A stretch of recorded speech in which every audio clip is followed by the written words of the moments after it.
1922 में एक 23 साल का लड़का शिमला के सिसिल होटल के सामने खड़ा था। वो यहाँ एक क्लर्क की नौकरी करना चाहता था, लेकिन होटल के गार्ड ने उसके अपीयरेंस को देखते हुए उसे अंदर तक आने नहीं दिया।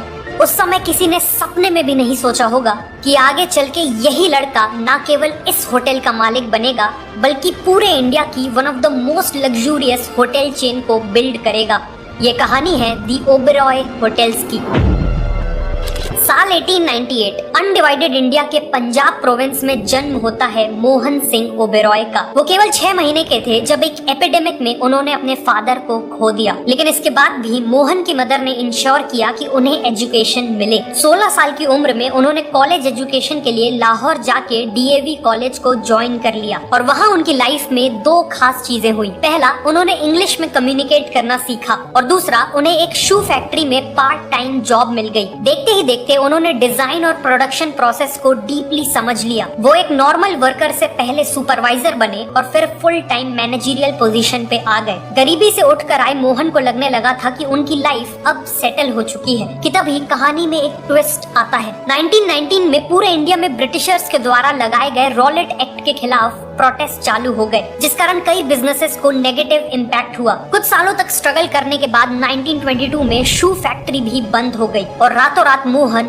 अनएम्प्लॉयड हो गए। कोइंसिडेंटली इसी दौरान मोहन की ईशरन देवी से शादी हो जाती है और उनकी एक न्यू बॉर्न बेटी भी रहती है। इसीलिए मोहन डेस्परेटली काम ढूंढ रहे थे और तभी उन्होंने एक ऐसे शहर जाने का फैसला किया जो उनकी पूरी जिंदगी बदल देने वाला था, और वो शहर था शिमला। गर्मियों में शिमला ही ब्रिटिश इंडिया का कैपिटल हुआ करता था, जिस कारण यहाँ हाई रैंकिंग ऑफिशियल्स और टूरिस्ट का आना जाना लगा रहता था और इसीलिए ये काम ढूंढने के लिए एक परफेक्ट शहर था। लेकिन अनफॉर्चुनेटली मोहन शिमला में अपने पहले ही जॉब इंटरव्यू में रिजेक्ट हो गए। वो डिसअपॉइंटमेंट में चलते जा रहे थे कि तभी उन्होंने अपने आप को एक आलीशान बिल्डिंग के सामने पाया। वो शिमला के सबसे popular hotel the Cecil hotel आ पहुंचे थे। उन्होंने वहाँ के हाई प्रोफाइल गेस्ट्स और टॉप नॉच स्टाफ को देखा, जिसके बाद उन्होंने ठान लिया कि वो तब तक शिमला नहीं छोड़ेंगे जब तक उन्हें सिसिल में जॉब न मिल जाए। उन्होंने गहरी सांस ली और कॉन्फिडेंटली अंदर जाने लगे, लेकिन सिसिल के गार्ड ने उनकी अपीयरेंस को देखते हुए उन्हें अंदर जाने नहीं दिया। पर मोहन इतनी जल्दी हार मानने वाले नहीं थे। उन्होंने होटल के बाहर तब तक वेट किया जब तक होटल के मैनेजर बाहर नहीं आए। मैनेजर के आते ही मोहन कॉन्फिडेंटली उनके पास गए और कहा, I am looking for a job sir,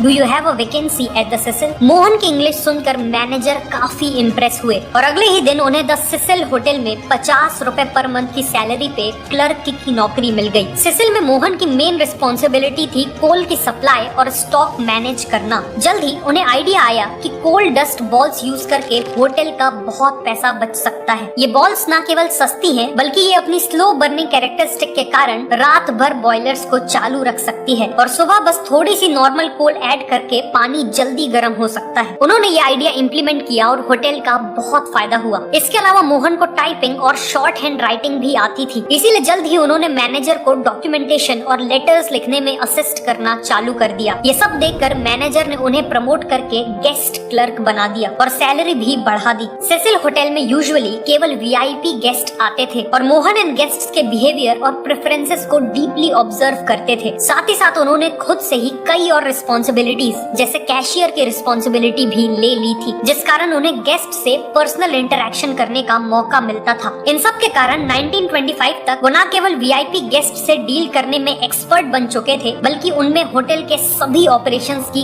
गहरी समझ आ चुकी थी। इसी बीच सिसिल के मैनेजर ने अपना खुद का होटल खरीदने का फैसला किया। उन्होंने शिमला में ही 50 कमरों का कार्लटन होटल खरीद लिया। मैनेजर का नाम क्लार्क्स था, इसीलिए उन्होंने होटल का नाम बदलकर क्लार्क्स होटल रख दिया। उन्हें पता था कि मोहन को होटल इंडस्ट्री की एक्सेप्शनल समझ आ चुकी है, इसीलिए उन्होंने मोहन को क्लार्क्स होटल ज्वाइन करने का ऑफर दिया, लेकिन एक क्लर्क की तरह नहीं बल्कि एक पार्टनर की तरह। मोहन को अब क्लार्क्स होटल के प्रॉफिट्स का छोटा सा हिस्सा मिलने वाला था। पार्टनर बनते ही होटल की पूरी रिस्पॉन्सिबिलिटी मोहन पे आ चुकी थी और ऐसा होते ही उन्होंने क्लार्क क्लार्क्स होटल को पूरी तरह से ट्रांसफॉर्म कर दिया। उन्होंने तुरंत होटल को रिनोवेट किया, खास तौर पे बार को अपग्रेड किया, जिससे वहाँ यंग गवर्नमेंट एम्प्लॉइज आने लगे। उन्होंने ब्रिटिश ऑफिसर से पर्सनली कनेक्ट करके उन्हें अपने नए होटल में इन्वाइट किया और पर्सनलाइज सर्विसेज ऑफर की। और फाइनली उनकी वाइफ इशरन देवी ने इंश्योर किया कि वो होटल की हर सप्लाईज को खुद मार्केट में जाकर लाएं, ताकि क्वालिटी, क्वांटिटी और प्राइस में कोई कॉम्प्रोमाइज ना हो। इन सब के चलते कुछ ही महीनों में क्लार्क्स होटल की ऑक्यूपेंसी डबल होके 80% तक पहुंच गई। लेकिन फिर कुछ ऐसा होता है जिससे ये पूरा होटल उनके हाथ से एक झटके में छिन सकता था। क्लार्क्स की वाइफ काफी बीमार पड़ जाती हैं और क्लार्क्स डिसाइड करते हैं कि वो होटल को 20,000 रुपए में बेच के इंग्लैंड लौट जाएंगे। मोहन काफी डिसअपॉइंटेड थे। इतनी मेहनत के बाद भी अब इस होटल का फ्यूचर अनसर्टेन था और उनके पास इसे खुद खरीदने के पैसे नहीं थे। सिचुएशन को देखते हुए इशरन देवी ने अपनी पूरी ज्वेलरी बेच दी, लेकिन इसके बाद भी उनके पास सफिशिएंट पैसे इकट्ठा नहीं हो पाए थे। बचे हुए पैसों को अरेंज करने के लिए मोहन ने अपने गाँव के एक मनी लेंडर से हाई इंटरेस्ट पे लोन ले लिया। रिस्क बहुत बड़ा था, लेकिन उन्हें भरोसा था कि वो प्रॉफिट्स कमा के इस लोन को चुका देंगे। 34 की एज में मोहन सिंह ओबरॉय क्लार्क्स होटल के मालिक बन चुके थे, लेकिन साथ में उनके ऊपर बहुत बड़ा डेट भी था। इसीलिए मोहन और इशरन देवी ने पहले से भी ज्यादा मेहनत की और पर्सनली काफी फ्रूगली रहते हुए सभी अर्निंग्स को होटल में री इन्वेस्ट किया। अल्टीमेटली 2 साल के अंदर ही उन्होंने क्लार्क्स होटल को सक्सेसफुली रन करते हुए पूरा लोन चुका दिया। मोहन की सक्सेस का एक मेन कारण था उनकी कम्युनिकेशन स्किल्स। उन्होंने इंग्लिश लैंग्वेज में स्ट्रॉन्ग कमांड हासिल कर ली थी, जिस कारण वो न केवल सिसिल के मैनेजर को इम्प्रेस कर पाए थे, बल्कि अपने होटल्स के हाई प्रोफाइल गेस्ट से भी सक्सेसफुली डील कर पाते थे। और आज के दिन तो करियर सक्सेस के लिए इंग्लिश की इम्पोर्टेंस और भी ज्यादा बढ़ चुकी है। लेकिन अब मोहन अपनी लाइफ में केवल एक 50 रूम के होटल तक लिमिटेड नहीं रहना चाहते थे। वो अब होटल बिजनेस का पूरा एम्पायर बिल्ड करना चाहते थे। इसी दौरान उन्हें पता चला कि कलकत्ता में एक होटल लीज पे अवेलेबल था और ये होटल था द ग्रैंड होटल। 500 रूम्स के साथ ग्रैंड होटल न केवल कलकत्ता बल्कि पूरे इंडिया का one of the biggest and most prestigious hotel था। ये होटल कलकत्ता की पहली बिल्डिंग्स में से एक था जिसमें हाइड्रोलिक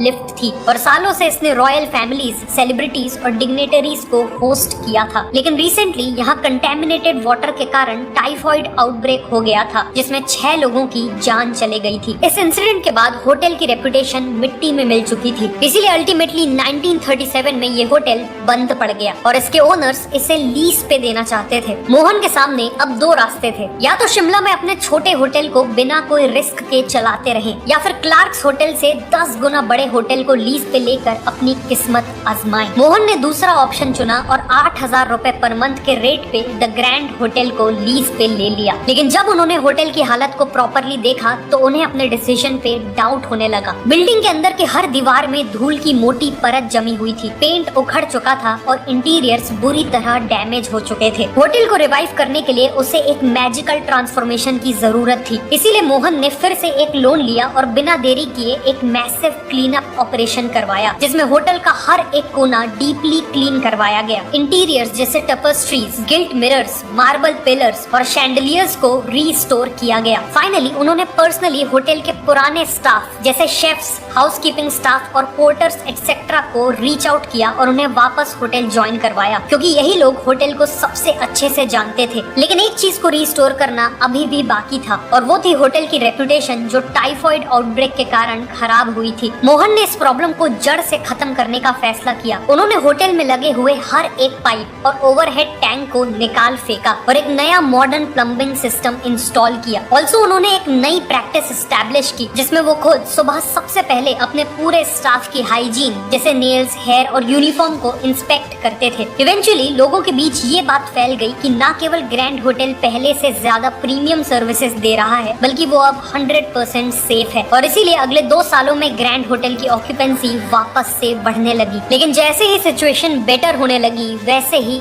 एक और सेटबैक आ गया, वर्ल्ड वॉर 2। वॉर के स्टार्ट होते ही ब्रिटिश आर्मी के हजारों सोल्जर्स के लिए कलकत्ता एक बेस बन चुका था और इन सोल्जर्स के एकोमोडेशन के लिए ब्रिटिशर्स को काफी जगह चाहिए थी। इसीलिए ब्रिटिशर्स ने बाकी कई बिल्डिंग्स के साथ साथ ग्रैंड होटल को भी वॉर के दौरान अपने कब्जे में लेने के ऑर्डर्स पास कर दिए। अगर इतनी मेहनत और इन्वेस्टमेंट के बाद ये होटल मोहन के हाथ से निकल जाता तो वो लोन्स ना चुकाने के कारण बैंकरप्ट हो सकते थे। इसीलिए उन्होंने हिम्मत की और ब्रिटिश जनरल को समझाया कि अगर सोल्जर्स का रहना और खाना खुद आर्मी मैनेज करेगी तो आर्मी को हर दिन 12 रुपए पर सोल्जर खर्च करने होंगे, लेकिन मोहन केवल 10 रुपए पर सोल्जर के प्राइस में सब कुछ मैनेज कर सकते हैं, जिससे आर्मी का बहुत पैसा बच सकता है। लकीली जनरल ने डील डन कर दी, लेकिन अब मोहन को कैसे भी बहुत कम प्राइस चार्ज करते हुए होटल को प्रॉफिटेबली चलाना था। मोहन ने दिमाग लगाया और पूरे होटल के सभी लग्जूरियस इंटीरियर्स को सेफली रिमूव करके स्टोर कर लिया और उनकी जगह स्टर्डी और चीप इंटीरियर्स लगा दिए। इवन किंग साइज बेड्स की जगह कैंप कॉट्स लगा दिए गए। साथ में सभी लग्जरी सर्विसेज को रिमूव करके बेसिक सर्विसेज से रिप्लेस कर दिया गया। ऑक्यूपेंसी को मैक्सिमाइज करने के लिए जहां हो सके वहां बेड्स लगा दिए गए। इवन कॉरिडोर्स और कोर्टयार्ड्स को भी डॉर्मेट्री में कन्वर्ट कर दिया गया। अल्टीमेटली 1400 लोगों की कैपेसिटी वाले ग्रैंड होटल में 4000 सोल्जर्स रुकने लगे, मतलब 40,000 रुपए का रेवेन्यू हर दिन। इन सभी स्ट्रेटेजीज के चलते मोहन 1945 के एंड तक करोड़ों रुपए कमा चुके थे और अब ग्रैंड होटल वापस नॉर्मल कस्टमर्स के लिए भी ओपन हो चुका था। ग्रैंड होटल की ग्रैंड सक्सेस के बाद मोहन के पास पहले से भी बड़ा एक नया गोल था, पूरा हिंदुस्तान। वो इंडिया में खुद की एक होटल चेन ओन करना चाहते थे और इसीलिए उन्होंने एसोसिएट होटल्स ऑफ इंडिया यानी AHI को एक्वायर करने का ठान लिया। AHI पूरे इंडिया के 8 सबसे लग्जूरियस होटल्स को ओन करता था, जिसमें शिमला का सेसल होटल भी शामिल था। समय के साथ AHI का मैनेजमेंट डिटेरियोरेट हो चुका था और उनके कई होटल्स लॉस में थे। मोहन ने स्ट्रेटेजिकली अपने पूरे प्रॉफिट से टाइम टू टाइम AHI के शेयर्स को खरीदना चालू कर दिया और इवेंचुअली उन्होंने कंट्रोलिंग स्टेक एक्वायर कर लिया। मोहन अब इंडिया के 8 सबसे लग्जूरियस होटल्स के ओनर बन चुके थे, इंक्लूडिंग सेसल होटल, वही सेसल होटल जहां उन्हें घुसने तक से मना कर दिया गया था। मोहन के दिमाग में अब केवल एक एम था, अपने 10 होटल्स को इंटरनेशनल लेवल के लग्जरी होटल से भी बेटर बनाना और इसे अचीव करने के लिए उनके पास एक कमाल का मास्टर प्लान था। 1952 में उन्होंने एक वर्ल्ड टूर प्लान किया, जिसमें उनका मेन गोल था वर्ल्ड के टॉप मोस्ट होटल्स में जाकर उन्हें डीपली स्टडी करना। उन्होंने इस टूर में लंदन के डॉचेस्टर होटल, पेरिस के जॉर्ज फिफ्थ होटल और पुएर्टो रिको के हिल्टन होटल जैसे टॉप होटल्स में स्टे किया। हर एक होटल में स्टे करते वक्त वो हमेशा एक नोटबुक और पेन कैरी करते थे और होटल के हर एक लेआउट और ऑपरेशंस पे डिटेल्ड नोट्स लेते थे। 3 महीनों में 25 होटल्स को स्टडी करने के बाद उनके पास कई 100 पेजेस के नोट्स इकट्ठा हो चुके थे। उन्होंने इंडिया वापस आके अपनी लर्निंग्स के बेस पे अपने होटल्स के किचन लेआउट, रूम डिजाइन,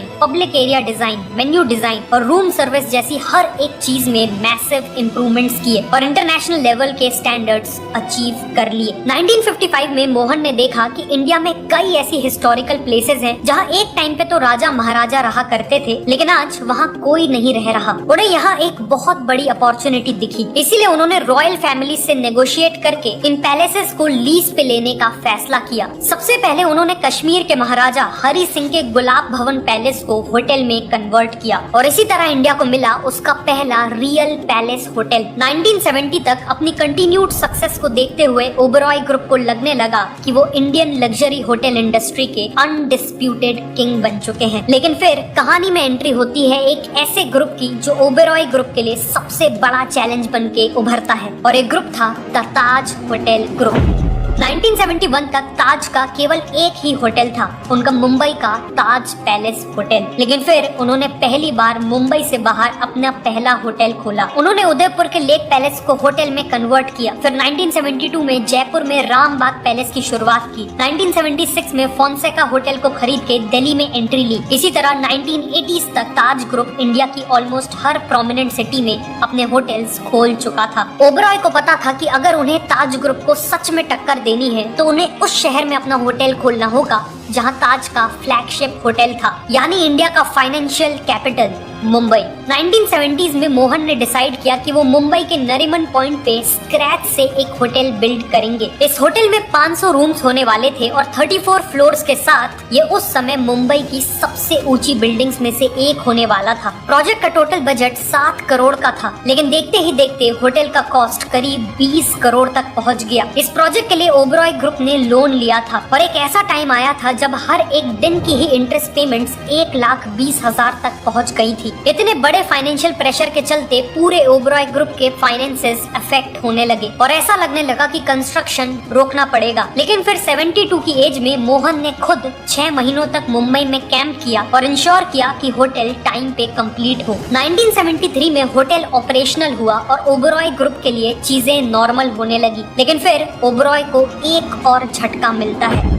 1975 में इंदिरा गांधी इंडिया में इमरजेंसी घोषित कर देती हैं, जिस कारण देश में एक इकोनॉमिक डाउनटर्न आ गया और फॉरेन और डोमेस्टिक ट्रैवलर्स की कमी हो गई। इसका सबसे ज्यादा इम्पैक्ट हुआ होटल इंडस्ट्री को। ओबरॉय ग्रुप का डेट इस हद तक बढ़ गया कि उन्हें अपने मुंबई के होटल को बेच देने तक का प्रेशर था, लेकिन मोहन ने ऐसा नहीं होने दिया। इसी दौरान उन्होंने देखा कि लेबनान में सिविल वॉर चालू हो गई है, जिस कारण अरब कंट्रीज के कई हाई नेटवर्थ इंडिविजुअल्स जो पहले बिजनेस या लेजर के लिए लेबनान जाते थे, वो इंस्टेड मुंबई आने लगते हैं। मोहन ने इस अपॉर्चुनिटी को पहचाना और एक मास्टर प्लान तैयार किया। उन्होंने अपने होटल्स के 200 स्टाफ मेंबर्स को क्रैश कोर्स देके अरेबिक सिखवाई ताकि वो अरब गेस्ट से इफेक्टिवली कम्युनिकेट कर सके। होटल के डॉक्यूमेंट्स जैसे room service directory, menu cards etcetera को अरेबिक स्क्रिप्ट्स में प्रिंट करवाया। अपने पूरे फूड मेन्यू को मॉडिफाई करके उनमें अरब डिशेस ऐड की। इन स्ट्रेटजीज के चलते ओबरॉय होटल अरब गेस्ट्स के लिए फर्स्ट चॉइस होटल बन गया और अगले कुछ ही सालों में ओबरॉय ने न केवल अपना लोन पे ऑफ कर दिया, बल्कि इस होटल से ह्यूज प्रॉफिट्स भी जनरेट किए। इस सक्सेस के साथ ओबरॉय ग्रुप ने अपने आप को इंडिया की most prominent luxury hotel chain के तौर पे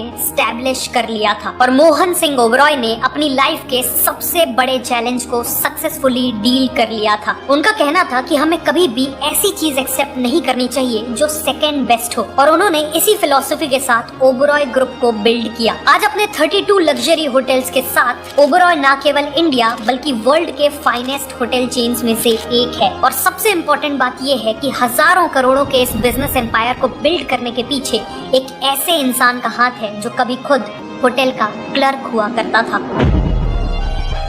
अगर आपको ये वीडियो अच्छी लगी तो मैं रिकमेंड करूंगा कि आप नेक्स्ट इस वीडियो को देखें।